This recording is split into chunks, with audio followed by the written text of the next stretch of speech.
Netflix series is over. There's no great podcast. They don't generate any money. And I don't see where she is going from here. In Meghan's case, it seems to me she's absolutely determined to force feed the narrative. And damn it, they're going to accept it and keep going. And people are just too smart. Bad news in Harry and Meghan world, their show has been canceled.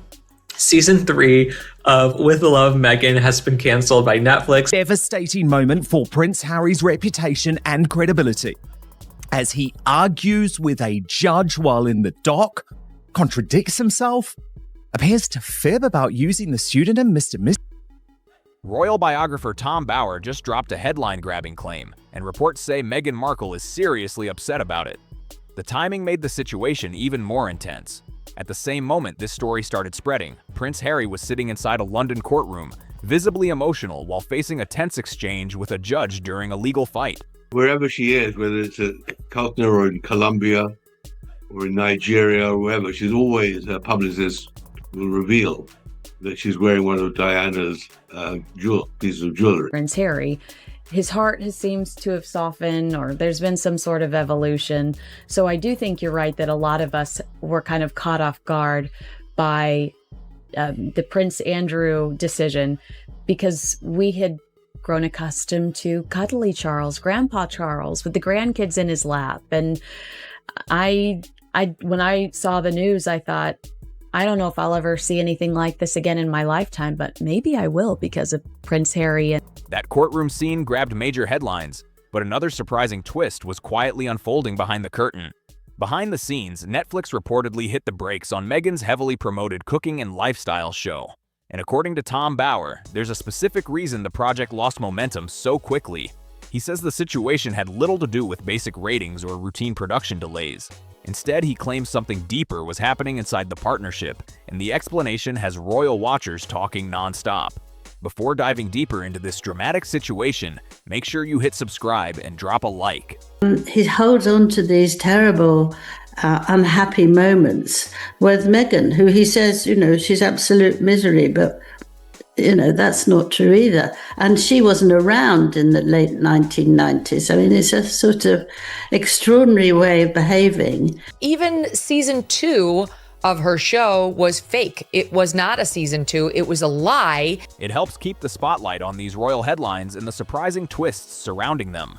Now here's where things start getting interesting. Tom Bower, the journalist behind the controversial book Revenge, Meghan, Harry, and the War Between the Windsors, recently gave an interview where he discussed what he believes happened with Meghan's Netflix project. The comments he shared immediately caught attention across media outlets and online discussions. Bower didn't soften his statement at all during the interview.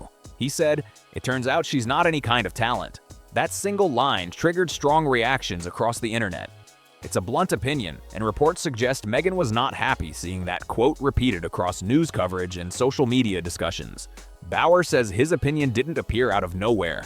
While researching his book, he spent several years studying Meghan's background and reportedly spoke with more than 80 people who had... It's almost like Harry 2.0 is Brooklyn Beckham. Have you seen any of this action where... Yes, I'm into it. I'm so very into it because he doesn't talk to his father, fall out with the... He was trying to humiliate her by clearly suggesting she came onto him. There was a little incestual dance. Oof. Interacted with her over the years. Some worked alongside her professionally, while others knew her personally.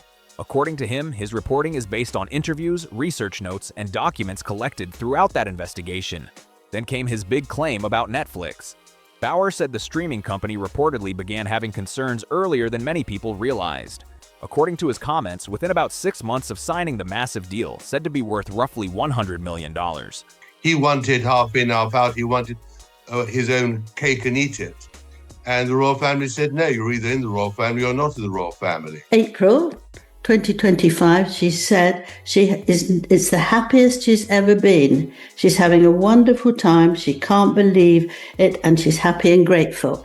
Now, what sort of idiot would say that in court when he talks to the person herself has given something completely different? Some insiders allegedly began questioning whether the partnership would develop the way executives first imagined.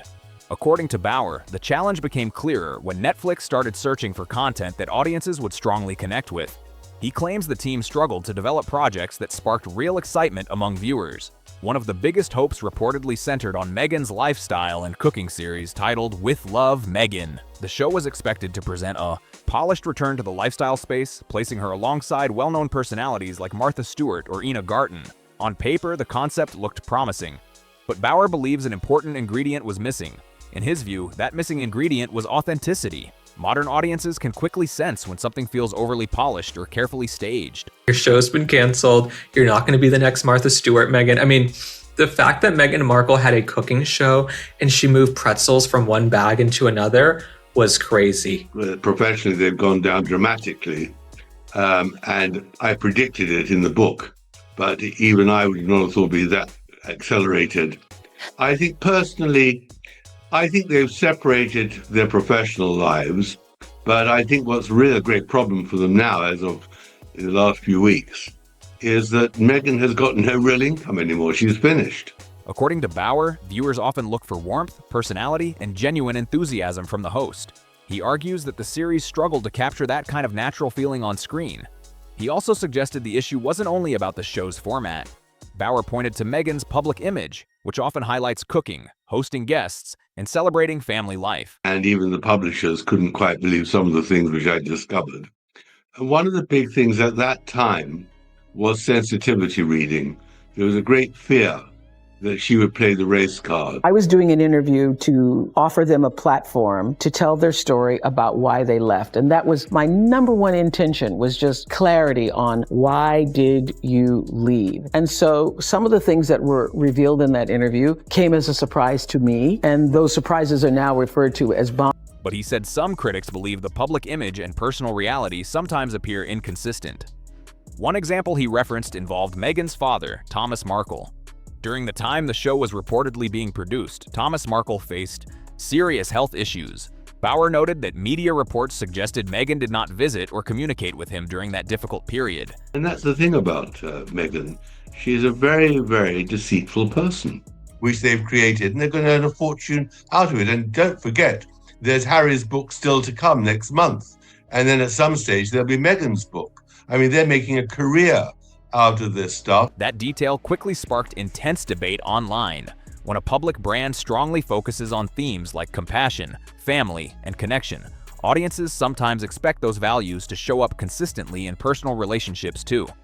Bauer summed up the situation by saying the topic raised complicated questions about public image compared with private life. The more Meghan must have been convinced of her importance to the monarchy. Do you still think she's that delusional? And maybe the answer is watching her at Kevin Costner's 805 Live event in $300,000 worth of jewelry, including Diana's Cartier watch. Then the numbers came into the conversation, and this part surprised a lot of people. According to Bauer, With Love, Meghan reportedly ranked around 1,217 on Netflix during the second half of 2025. That position placed the show far down the platform's enormous catalog of content. The viewing numbers also raised eyebrows. Reports suggested the show received about 2 million views during its first 4 months on the platform. For a project connected to a globally recognized figure and a large streaming agreement, some critics said those numbers looked relatively modest. To put that into perspective, certain independent YouTube creators sometimes reach similar view counts in a short amount of time. That comparison quickly sparked online conversations about expectations versus actual results. A holiday-themed special connected to the project reportedly performed slightly better, bringing in around 2.4 million views. He lost at the trial court level on this push to make the British royal family pay for his security when he goes to the UK. Once they realised that myself, my wife, and our kids are happier outside of the institution, please just look at the fact. Look at the risks, look at the threat, look at the impact that if anything was to happen to me, my wife, or my father's grandchildren, look where the responsibility lies. What a manipulation. My father's grandchildren. They're going to and it will be his fault. It's gaslighting on a grand scale. Even with that increase, however, the special reportedly landed near the 1,500th position within Netflix rankings.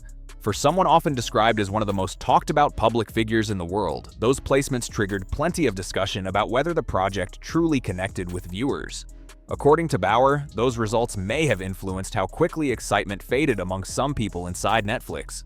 The internet is undefeated. You cannot fool it. You will never get away with it. Be doing anymore, which I'm not shocked because nobody was watching it. Okay, that show is like number 5,206 on the Netflix show. Tom Bauer was very direct when describing the situation. According to his perspective, Netflix genuinely made an effort to help Meghan's projects succeed. The company reportedly invested significant time, resources, and patience because executives believed the partnership could eventually produce something huge. Some insiders hoped the deal might open the door to exclusive stories connected to the modern royal narrative. Ideas reportedly floated around about personal documentaries, behind-the-scenes royal insights, or even projects connected to Princess Diana that could capture massive global attention. But instead of dramatic royal revelations, Bauer claims the final result looked much quieter. According to his description, viewers saw moments of Meghan arranging flowers or carefully placing pretzels into small bags. But don't even believe that there were 5 options. What you really saw were Harry's and Meghan's fantasy narrative, which they call the truth. What Meghan never really understood, probably not even now, is that when she was chaired as a working royal, it wasn't because she was Meghan Markle, it was because she represented British royalty and all the values of the Queen and all the tradition and the 1,000 years of history. So people were cheering not just the person, but also the institution. Many viewers expected energy, storytelling, and a strong personality driving the show. What they reportedly saw instead felt calm and uneventful. Bauer also shared that some Netflix insiders were surprised by Meghan's on-camera presence during filming. In his interview, he claimed she didn't come across as very spontaneous or naturally playful during certain moments of production. They bought 12 episodes and you sliced it. What do you? Everybody Craft knows Services that. did not come back. The trucks did not drive up the driveway again and relight the whole place. What I discovered was, of course, that she was hunting for a man in England from 2013, and she wanted wealth and she wanted fame, and she targeted. There's no doubt she targeted. He described her approach as highly controlled and carefully managed, something he believes translated directly onto the screen. According to Bauer, many scenes appeared extremely planned and rehearsed. He suggested that approach made the show feel more rigid than lively, which can be challenging for a lifestyle program that depends heavily on warmth and personality. He also said Netflix reportedly provided significant support for the project. Experienced producers, a large production budget, and creative freedom were all believed to be available to help the series succeed. I bet you guys they put so much money into the show and then no one tuned in to watch it that it was just not a good return on investment. In Meghan's mind, she is Diana. Yes. I mean, Diana Spencer is Meghan Spencer. And that was all part of her imagination that somehow she could inherit the glow of her dead. Even with those resources, however, Bauer argued the team struggled to produce a show that truly captured widespread audience attention. That's where his criticism became sharper. In his opinion, the main challenge wasn't a lack of money or opportunity. Instead, Bauer suggested the deeper issue came down to style and presentation. He believes the focus leaned heavily toward image and presentation, which he argues may have made it harder for the project to build a strong connection with everyday viewers. Authenticity is really what the issue is, and there's, they just hired a whole new PR firm. Because in the end, one of Meghan's many deficiencies is she has nothing to say. There's no originality. There's no profundity. And when someone is trying to build a lifestyle brand, that connection with the audience becomes absolutely critical.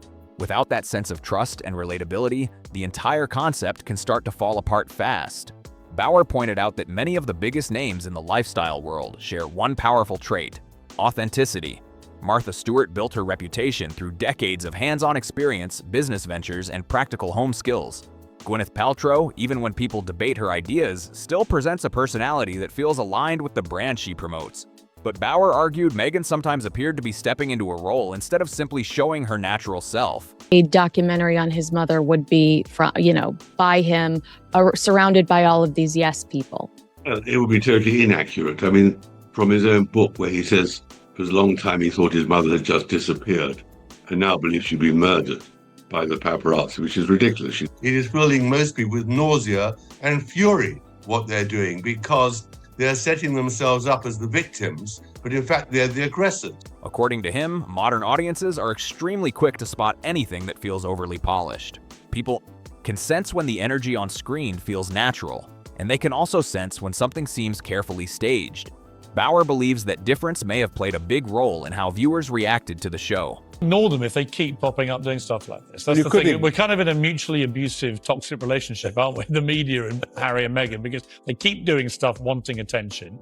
Then they get quite adverse reaction most of the time. Then they react really badly to the reaction. And so it goes on. Well, what it really boils down to is the threat they offer.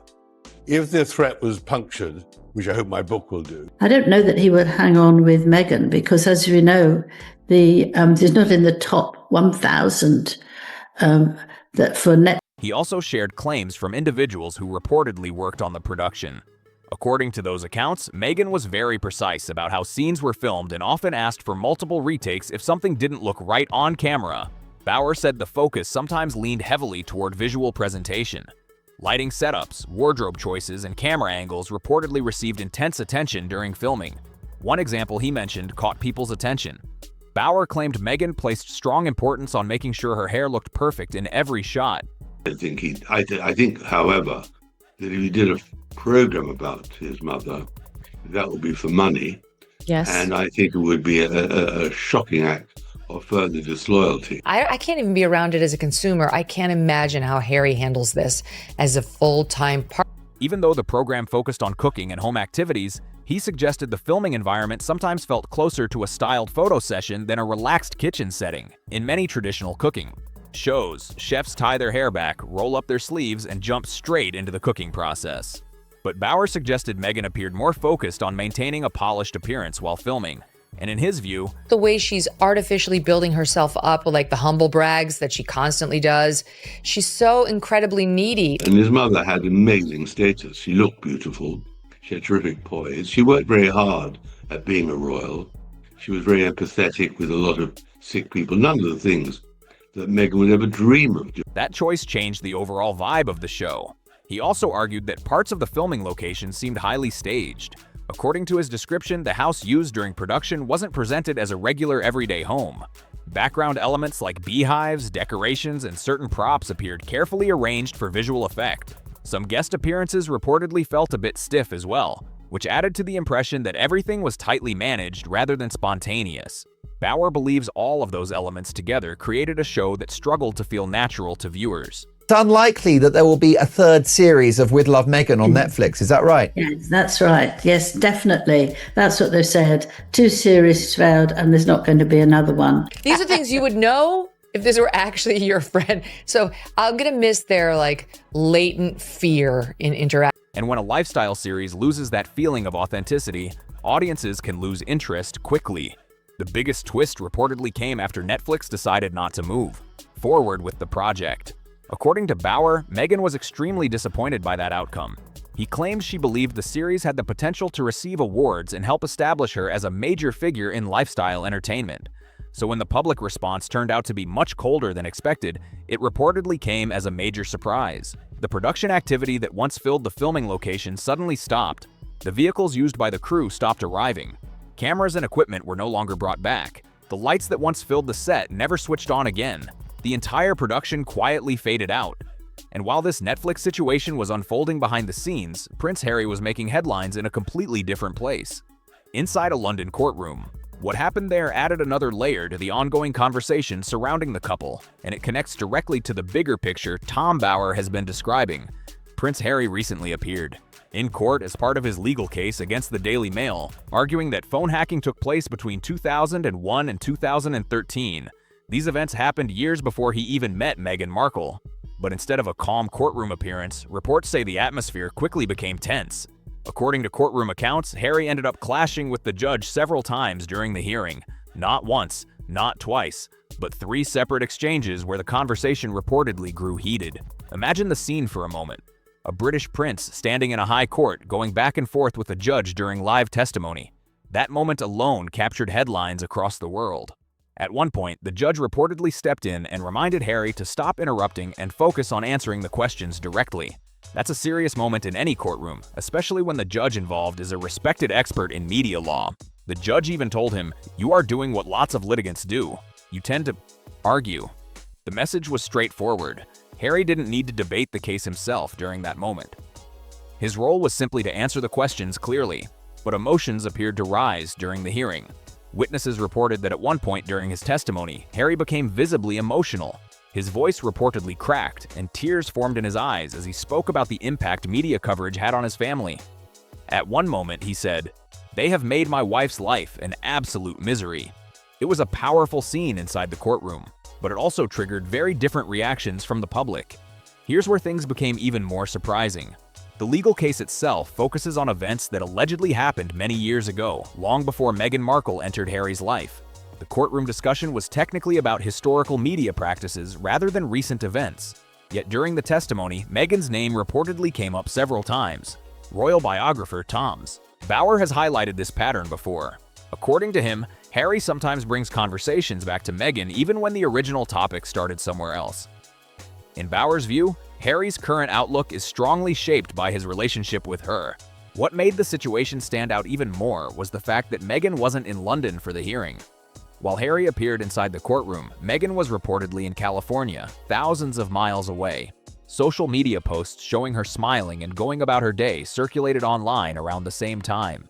That contrast quickly became a hot topic across comment sections and discussion forums. On one side, Harry appeared emotional during courtroom testimony. On the other side, Meghan appeared relaxed while sharing updates online. Bauer has previously suggested that Harry often seems strongly influenced by Meghan's perspective on media coverage and public life. According to him, moments like this reinforce that perception among some observers. Then there's the irony that many commentators have pointed out. Inside the courtroom, Harry criticized media organizations for invading his privacy and causing personal harm. But critics quickly reminded people that Harry himself revealed many deeply personal stories in his memoir, Spare. The book spans more than 400 pages and includes detailed stories about his family, childhood experiences, and relationships. It describes private conversations, emotional conflicts, and several sensitive moments involving members of the royal family. So some observers say they see a clear contradiction here.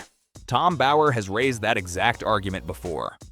In his view, it becomes difficult to demand complete privacy while also participating in major interviews, documentaries, and memoirs that reveal detailed stories about personal life inside the royal family. Over the last few years, Harry and Meghan have taken part in several high-profile media projects. There was the large Netflix documentary series, the globally watched Oprah interview, and other public storytelling appearances that reached millions of viewers. Those projects brought massive attention, but they also sparked huge waves of debate across the internet. And now, the online reaction has become intense. Comment sections discussing Harry's recent court appearance quickly filled with strong opinions from both sides. One post that collected more than 1,400 likes said, if Harry wanted privacy, he wouldn't have released Spare. That line spread quickly through discussion threads. Another widely shared comment read, "Court is for facts, not feelings." That message also picked up hundreds of reactions within hours. Many people online say they're becoming frustrated with what they see as repeated complaints about media treatment. Some critics argue the couple often present themselves as victims, even though they have platforms and global visibility. But others strongly defend Harry. Supporters say his emotional reaction in court reflects the heavy pressure he has faced from media attention since childhood. For them, the courtroom moment showed a person expressing genuine frustration after years of public scrutiny. The discussion has become deeply divided. One thing many observers agree on, though, is that public opinion appears to have shifted compared with a few years ago. Conversations that once focused mostly on sympathy are now often centered on questions about consistency and public messaging. People are openly debating the contrast they see between requests for privacy and the very public projects the couple have released. Harry's memoir, Spare alone, revealed many private details about family relationships, including stories involving his brother William, Catherine, his father King Charles, and several moments from his past. Because of that, some critics say arguments about privacy in court can be a difficult message for audiences to fully accept. And when the topic turns to Meghan's Netflix show, the online reaction becomes even more heated. The response from viewers was intense, and many people didn't hold back with their opinions. Comment sections filled quickly after news spread that Meghan's Netflix project would not continue, and the tone of many responses was extremely direct. Some users even appeared to celebrate the news. One comment that spread widely online said, "She's made our lives a misery listening to all her behavior and hypocrisy." Another viral response read, "Finally, Netflix found its spine." That comment gathered thousands of reactions almost immediately. Moments like this are exactly what Tom Bower said he believed might eventually happen. For years, Bower has argued that public patience with Harry and Meghan could wear down over time. According to his analysis, audiences might eventually grow tired if they continued hearing similar complaints about media, treatment, and royal conflicts. Now, some commentators believe that shift may be happening right in front of everyone. Bower once predicted that American audiences, who initially welcomed the couple with excitement, could lose interest if the projects connected to their media deals didn't bring fresh ideas or compelling stories. His argument was simple: if the content didn't evolve, audiences might slowly move on. With the Netflix project ending and Harry appearing in another headline-making court case, some analysts believe that prediction could be unfolding. The emotional reactions that once surrounded nearly every story about the couple seem to be changing. Instead of intense anger or passionate debate, many conversations now show something different: simple disinterest. Bower once captured that idea with a striking line. He said, "The opposite of love isn't hate, it's indifference." In his opinion, that shift toward indifference can become the biggest challenge any public figure faces. According to Bower, Netflix may eventually step further away from the partnership. The original agreement between the streaming company and Harry and Meghan was described as a first look deal, meaning Netflix had the option to review and develop projects with them. But media insiders say arrangements like that can also quietly fade if projects fail to attract strong audience engagement. One entertainment analyst even joked that the situation feels like slow ghosting, where a partnership gradually fades without a dramatic public breakup announcement. It's a humorous comparison, but it reflects the growing speculation about what the future of the Netflix relationship might look like. Bower has also raised questions about the financial side of things. He claims that large amounts of money may have already been spent developing projects that didn't deliver the results originally expected. Reports have circulated suggesting that millions of dollars were poured into several productions that either stalled during development or failed to attract large audiences after release. Those numbers have sparked serious conversations in entertainment circles about how much was invested compared to the results that followed. At the same time, maintaining a luxury lifestyle in California comes with enormous costs. A large property, private security, travel expenses, and entire teams of professional staff can add up incredibly fast. Those kinds of ongoing expenses can create major pressure, especially when new projects are expected to keep everything moving forward. Bower argues that those pressures could explain why Meghan has reportedly started reconnecting with people across the entertainment industry. According to reports, she's returned to working with the well-known PR firm Sunshine Sachs, the same company that previously helped manage her public image earlier in her career.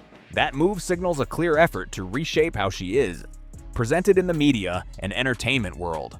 There have also been rumors about Meghan reaching out to influential figures within Hollywood circles. One name that often appears in entertainment gossip is Jennifer Aniston, although those reports remain largely speculative and unconfirmed. At the same time, several small lifestyle ideas and product concepts have started popping up. Items like bookmarks featuring phrases such as "fell asleep here" have appeared as part of early brand experiments. Critics say projects like that feel scattered and unclear. Supporters, however, argue that experimenting with small lifestyle products is a normal step when someone is building a new brand from scratch.